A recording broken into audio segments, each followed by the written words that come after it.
శ్రోతలకు నమస్కారం.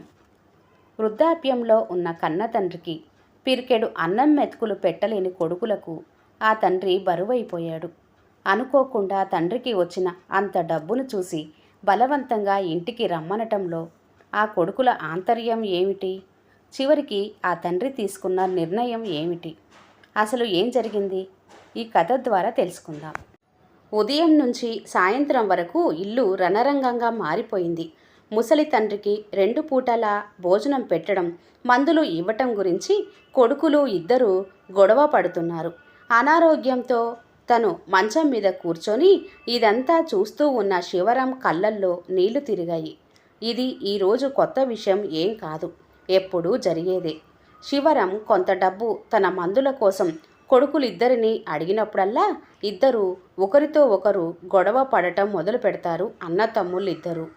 ఆ ముసలి తండ్రికి ఒక్క ముద్ద అన్నం పెట్టడానికి కొట్టుకుంటున్నారు. ఇదంతా చూస్తూ కొడుకుల అవమానకరమైన మాటలు వింటూ శివరాం ఆ ఇంట్లో ఉండలేకపోయాడు. అతను తన గదిలోకి వెళ్ళి తన 2 జతల బట్టలు, అలాగే అతని భార్య ఫోటోని ఒక బ్యాగులో సర్దుకున్నాడు. కొన్ని రోజుల క్రితం అతను నివసించటానికి ఒక వృద్ధాశ్రమాన్ని చూసుకున్నాడు. అక్కడే ఉండాలని నిర్ణయించుకొని బ్యాగు తీసుకొని ఇంటి నుండి బయలుదేరాడు. అతని కొడుకులు కోడళ్ళు అక్కడే నిలబడి ఉన్నారు. అయినా కూడా కనీసం ఈ టైంలో ఎక్కడికి వెళ్తున్నారు నాన్న అని కూడా అడగలేదు. ఆయనను ఆపే ప్రయత్నమూ చేయలేదు. ఇప్పుడు శివరాం చాలా నెలలుగా వృద్ధాశ్రమంలోనే నివసిస్తున్నారు. ఇన్ని రోజులుగా కొడుకులు అతని జాడ కోసం వెతికిందే లేదు. శివరాం దగ్గర ఫోన్ కూడా ఉంది, కానీ ఒక్కసారి కూడా కొడుకులు అతనికి కాల్ చేయలేదు. శివరాం స్నేహితులు చాలామంది కొడుకు కోడళ్ల వేధింపులకి తట్టుకోలేక ఈ వృద్ధాశ్రమంలోనే తమ జీవితాన్ని గడుపుతున్నారు. శివరాం వృద్ధాశ్రమంలో చాలామంది స్నేహితులను సంపాదించాడు. అందరూ కలిసి చాలా సంతోషంగా జీవించేవారు. దానివల్ల శివరాంకి తన కొడుకులు, ఇల్లు గుర్తుకు రాలేదు. ఇంట్లో కంటే వృద్ధాశ్రమంలోనే అతనికి చాలా ప్రశాంతత లభించేది. వృద్ధాశ్రమానికి వచ్చిన తర్వాత శివరాంకి ఏ లోటు లేదు. వృద్ధులకు వైద్య సదుపాయాలు కూడా ఉన్నాయి. ఇప్పుడు శివరాం మందుల కోసం ఎవరి ముందు చెయ్యి చాచాల్సిన అవసరం లేదు. అతని ఆరోగ్యం మునుపటి కంటే మెరుగుపడటం ప్రారంభించింది. తెల్లవారుజామున వృద్ధాశ్రమంలోని వృద్ధులంతా కలిసి యోగా చేసేవారు. అందరూ సరదాగా గడిపేవారు. ఓ రోజు శివరాం వృద్ధాశ్రమం మేడ మీద కూర్చొని తన స్నేహితుడు రవితో మాట్లాడుతున్నాడు. అలా మాటల్లో రవి శివరాం గతం గురించి అడిగాడు. అప్పుడు శివరాం మాట్లాడుతూ, నేను మా గ్రామంలోని ఒక చిన్న పాఠశాలలో టీచర్గా పనిచేసేవాడిని. నాకు 2 కొడుకులు. మా 2 కొడుకులను చదివించేందుకు నేను, నా భార్య చాలా కష్టపడ్డాం. నేను స్కూల్లో టీచర్గా పనిచేస్తుంటే నా భార్య ఇంట్లో కుట్టు పని, ఎంబ్రాయిడరీ చేసేది. భారమంతా నా మీద పడకూడదని రాత్రంతా జాగారం చేస్తూ కుట్టు పని చేసేది. నేను స్కూల్తో పాటు ట్యూషన్లు కూడా చెప్పేవాడిని. మా కొడుకుల కోసం భార్యాభర్తలిద్దరము చాలా కష్టపడి పనిచేసేవాళ్ళం. కొడుకులు బాగా చదువుకొని రాణిస్తే వృద్ధాప్యంలో మేము కూడా కొంత సంతోషాన్ని పొందుతాము అనే కోరికతో మేము మా కొడుకులను చాలా బాగా పెంచాము. వారిని బాగా చదివించాము. కొంతకాలం తర్వాత కొడుకులిద్దరికీ పెళ్ళిళ్ళు అయ్యాయి. ఇంటికి 2 కోడళ్ళు వచ్చారు. కొడుకుల పెళ్ళిళ్ళు కావడంతో నా భార్య ఉప్పొంగిపోయింది. మెల్లగా కొన్ని రోజులు గడిచాయి. అంతా బాగానే ఉంది. ఒకరోజు నా భార్యకు హఠాత్తుగా గుండె నొప్పి వచ్చి నన్ను శాశ్వతంగా వదిలేసి వెళ్ళిపోయింది. ఆమె వెళ్ళిన తర్వాత నాకు ఆరోగ్యం పాడైంది. బీపీ, షుగర్ సమస్యలు రావడంతో స్కూల్లో చదువు చెప్పటం మానేశాను. ట్యూషన్ కూడా భార్య వెళ్ళిపోయిన తర్వాత మానేశాను. కొడుకు కోడలు ప్రవర్తన దారుణంగా మారింది. నాకు ఉండడానికి ఒక గది ఇచ్చారు. నాకు పెట్టే 2 ముద్దల కోసం కోడళ్ళు ఇద్దరూ కొడుకులతో రోజు గొడవ పడేవారు. మీ నాన్నకి సేవ చేయటం మా వల్ల కాదు. ఆయన రోజంతా ఆ మంచం మీద కూర్చొని ఆర్డర్లు ఇస్తూనే ఉంటాడు అని మాట్లాడేవారు. నేను మందుల కోసం కొడుకులను డబ్బు అడిగితే కోడళ్ళు ఇద్దరూ ఒకరితో ఒకరు చాలా ఘోరంగా గొడవ పడేవారు. నాతో చెడుగా మాట్లాడేవారు. నాన్న, నీ మందుల ఖర్చులు భరించే అంత సంపాదన మాకు లేదు. రోజు మిమ్మల్ని డాక్టర్ దగ్గరికి తీసుకువెళ్ళలేము. నువ్వు మా రక్తం తాగుతున్నావు. కొడుకులు అనే ఇలాంటి మాటలు విని నా గుండె పగిలిపోయింది. ఇద్దరు కొడుకులు కలిసి ఒక తండ్రిని చూసుకోలేకపోతున్నారు. వారికి నేను భారమైపోయాను. అందుకే కొడుకులకు భారం కాకూడదని నేను మళ్ళీ స్కూల్లో పాఠాలు చెప్పాలనుకున్నాను. 2 రోజులు స్కూల్కి వెళ్ళాను. కానీ నా ఆరోగ్యం అకస్మాత్తుగా మళ్ళీ క్షీణించింది. మందులు కొనివ్వటానికి కూడా కొడుకులు నిరాకరించారు. కొద్ది దూరం కూడా నడవలేకపోయేవాడిని. కాళ్ళు చేతులు వణికిపోయేవి. నా జీవితం నాకే భారంగా అనిపించింది. నా వల్ల ఇంట్లో ఇన్ని గొడవలు జరుగుతున్నాయని బాధగా అనిపించేది. నేను నా భార్య వద్దకు వెళ్ళిపోవాలనుకున్నాను. బ్రతకాలనే కోరిక పూర్తిగా చచ్చిపోయింది. కానీ మనం అనుకున్నంత మాత్రాన ప్రాణం ఈ దేహాన్ని వదిలి వెళ్ళిపోదు కదా. ఎప్పటి వరకు ఉండాలో అప్పటి వరకు ఉండాల్సిందే. నేను ఇల్లు వదిలి ఇక్కడికి వచ్చే రోజు కూడా ఇంట్లో ఇద్దరు కొడుకుల మధ్య నా మందులు భోజనం విషయంలో చాలా పెద్ద గొడవ జరిగింది. కొడుకులు కోడళ్ళు నన్ను చాలా మాటలు అన్నారు. ఇలాంటి బిడ్డలతో బ్రతకకూడదని అదే రోజు అనుకున్నాను. నేను ఇప్పుడు ఈ వృద్ధాశ్రమంలో చాలా సంతోషంగా ఉన్నాను. నా జీవితాన్ని ఆనందంగా గడుపుతున్నాను. ఈరోజు ఈ చేదు జ్ఞాపకాలను నెమరు వేసుకున్న శివరాం కళ్ళల్లో నీళ్లు తిరిగాయి. అతను లేచి తన గదిలోకి వెళ్ళాడు. కొన్ని రోజుల తర్వాత వృద్ధాశ్రమం మేనేజర్కి శివరాం గణితం మరియు సైన్స్లో చాలా మంచి ఉపాధ్యాయుడు అని తెలిసింది.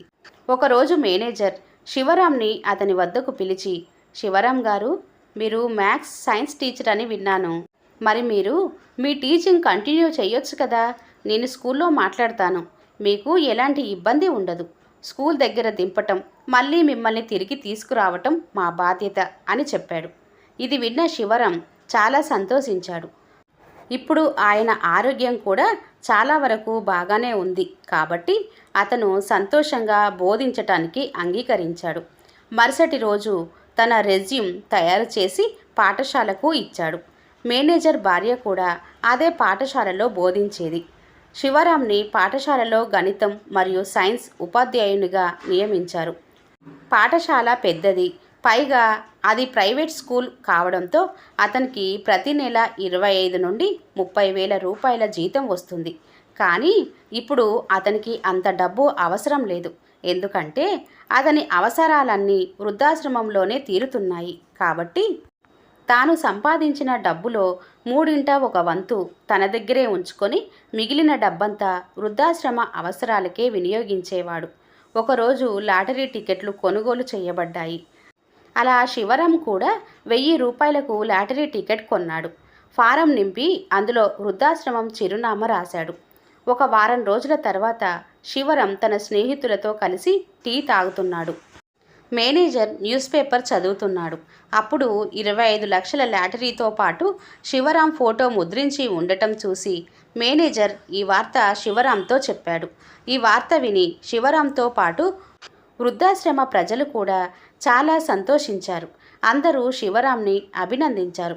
కొంత సమయం తర్వాత మీ డబ్బు ఇవ్వడానికి మేము మీ వద్దకు వస్తున్నామని అతనికి కాల్ వచ్చింది. మరోవైపు కొడుకులు 25 లక్షలు లాటరీ గెలుచుకున్న తమ తండ్రి ఫోటోను న్యూస్ పేపర్లో చూడగానే షాక్ అయ్యారు. తమ కళ్ళను తామే నమ్మలేకపోయారు. ఆ వార్త విని కోడళ్ళకి కళ్ళు తిరిగాయి. న్యూస్ పేపర్లో వృద్ధాశ్రమం చిరునామా కూడా రాసి ఉండడంతో కొడుకులిద్దరూ భార్యలతో కలిసి వృద్ధాశ్రమానికి చేరుకున్నారు. శివరాంకి డబ్బులు అందజేస్తూ ఉండగా కొడుకులిద్దరూ వెళ్ళి అతని ముందు నిలబడ్డారు. అయ్యో నాన్న, ఇన్ని రోజులు ఎక్కడున్నావు? నీకోసం ఎంత వెతికేమో తెలుసా? రండి, మేము మిమ్మల్ని పికప్ చేసుకోవడానికి వచ్చాము. కొడుకులిద్దరూ శివరాం చెయ్యి పట్టుకున్నారు. శివరాం కొడుకుల నుండి తన చేతిని విడిపించుకొని నవ్వుతూ, నేను అనారోగ్యంతో ఉన్నప్పుడు నా చెయ్యి వదిలేశారు. ఇప్పుడు నా దగ్గర ఇంత డబ్బు ఉండడం చూసి నా చెయ్యి పట్టుకుంటున్నారు అన్నాడు. అప్పుడు పెద్ద కోడలు, మామయ్య, నిన్ను వెళ్ళిపోమ్మని మేము చెప్పలేదు కదా, నువ్వే ఇంట్లో నుంచి వెళ్ళిపోయావు అంది. అవునమ్మా, ఓ ముద్ద భోజనం పెట్టడానికి కూడా నేను మీకు భారం అయిపోయాను. నా మందులకు కూడా మీ దగ్గర డబ్బులు లేవు. అలాంటప్పుడు నేనేం చేస్తాను? నేను వెళ్ళిపోయిన తర్వాత ఒక్కసారి కూడా నన్ను వెతకటానికి ఎవరూ ప్రయత్నించలేదు. ఈరోజు కూడా ఈ లాటరీ డబ్బు మీద ఉన్న దురాశ మిమ్మల్ని ఇక్కడ వరకు తీసుకువచ్చింది. లేకపోతే ఈరోజు కూడా నా అడ్రస్ మీకు దొరికేది కాదు కదా అన్నాడు శివరాం. ఇంత డబ్బు మీ దగ్గర పెట్టుకొని ఏం చేస్తారు నాన్న అంటూ కొడుకులు ఇద్దరూ అతని మీద కోపడ్డారు. మేము మీ కొడుకులం నాన్న. మీకు లాటరీ తగిలింది కాబట్టి ఆ డబ్బుపై మాకు కూడా హక్కు ఉంది. మాతో పాటు ఇంటికి వచ్చి ఈ డబ్బును మా ఇద్దరికి సగం సగం పంచండి అని కొడుకులిద్దరూ బలవంతం చేశారు. దీనితో శివరాంకి కోపం వచ్చి ఇద్దరి కొడుకుల చెంప పగలగొట్టారు. నాకు జబ్బు చేసినప్పుడు నన్ను పట్టించుకోకుండా వదిలేసి ఇప్పుడు సిగ్గు లేకుండా ఈ డబ్బు కోసం వస్తారా? వెంటనే ఈ వృద్ధాశ్రమం నుండి బయటికి వెళ్ళండి. మీ ఇద్దరికి ఈ లాటరీ నుండి పైసా కూడా రాదు. నా లాటరీ డబ్బు అంతా వృద్ధాశ్రమానికి ఉపయోగించబడుతుంది. వాటిపై మీకు ఎలాంటి హక్కు లేదు. ఇంకా ఎక్కువగా మాట్లాడితే పోలీసులని పిలుస్తాను అంటూ ఆగ్రహం వ్యక్తం చేశారు శివరాం. పోలీసుల పేరు వినగానే కొడుకులు కోడళ్ళు భయపడిపోయారు. మేనేజర్ కూడా వాళ్ళని బాగా మందలించాడు. సెక్యూరిటీ గార్డుని పిలిచి వీళ్ళని బయటికి గెంటేయించాడు. కొడుకులు కోడళ్ళు చేసేదేమీ లేక తమ మాడిపోయిన మొహాలతో తిరిగి ఇంటికి వచ్చారు. శివరాం లాటరీ డబ్బులతో వృద్ధులందరికీ గదుల్లో కూలర్లు ఏర్పాటు చేశాడు. అలాగే అందరికీ 2 జతల కొత్త బట్టలు కూడా ఏర్పాటు చేయించాడు. మిగిలిన డబ్బును వృద్ధాశ్రమంలో జమ చేసి ఆశ్రమ అవసరాలకు వాడేవారు. నేడు శివరాం ఇంటికి దూరంగా వృద్ధాశ్రమంలో తమ వయసు గల వారితో మంచి జీవితాన్ని గడుపుతున్నారు. వృద్ధాశ్రమంలో ఉంటున్న ఈరోజు ఆయనకు ఏ లోటు లేదు. ఈ కథ ఇంతటితో సమాప్తం. కథ కనుక నచ్చినట్లయితే లైక్ చేయండి, షేర్ చేయండి. అలాగే మరిన్ని మంచి వీడియోల కోసం ఛానల్ని సబ్స్క్రైబ్ చేసుకోండి. మరొక కథతో మళ్ళీ కలుద్దాం. అంతవరకు సెలవు. నమస్తే. ధన్యవాదములు.